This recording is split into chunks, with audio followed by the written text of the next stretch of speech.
Of all the stories from Israel that I've come across over the past heartbreaking 8 weeks, the following story touched me most deeply.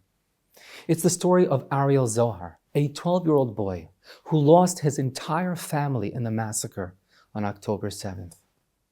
He had gone out for his regular morning jog that day, and while he was out, Hamas terrorists broke into his home and killed his father Yaniv, his mother Yasmin, and his 2 sisters, Techelet and Keshet. Ariel is the only survivor.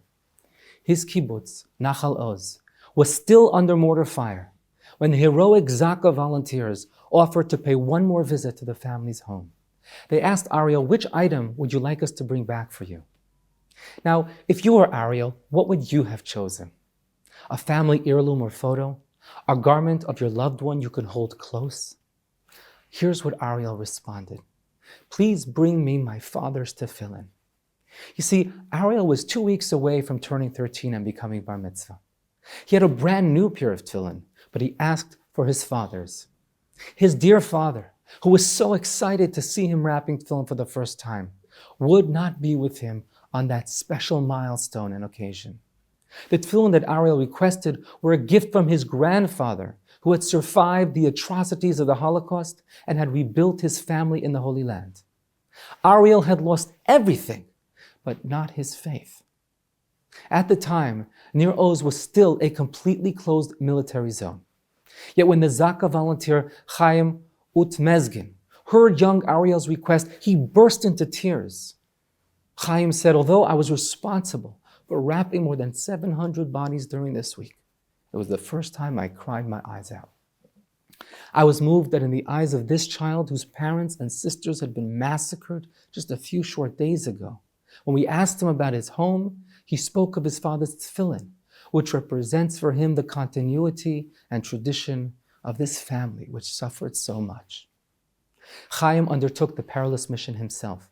Under fire from Gaza, he gets permission from the army to go in for just a few minutes. He runs in, he takes the desired effect, and he comes out. He describes the joy he felt when he found the tefillin, like the joy the Israeli paratroopers experienced in 1967 when they shouted on the radio, "Temple Mount is in our hands." Chaim says, "When I handed the tefillin to young Ariel that evening, he burst into tears of emotion. That they had been found so that he could wear them on the day of his bar mitzvah."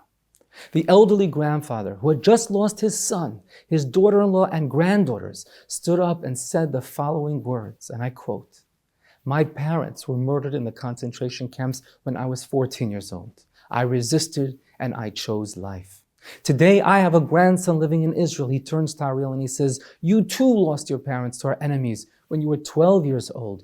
You too will resist. You too will rebuild. You too will have grandchildren in Israel." Friends, this heart-wrenching story encapsulates the story and message of the Jewish people. At so many times in our history, we had so many reasons to succumb to despair, to withdraw into self-pity, to adopt a victim identity and narrative, and to give up on giving life and humanity another chance. And yet, like the battle-weary Maccabees, who weren't broken by the scenes of wreckage and sacrilege they encountered upon returning to the temple, our ancestors of old and our modern-day heroes like Ariel Zohar and his grandfather chose faith, chose hope, and chose life. So as we kindle the Hanukkah candles this year, at a time in history when things look bleaker than ever, and moral confusion and darkness seem to abound, let us draw strength and inspiration from the Maccabees, past and present, and like them, let us become the living candles of hope, of light and love, that our world needs more desperately than ever before. Hanukkah Sameach.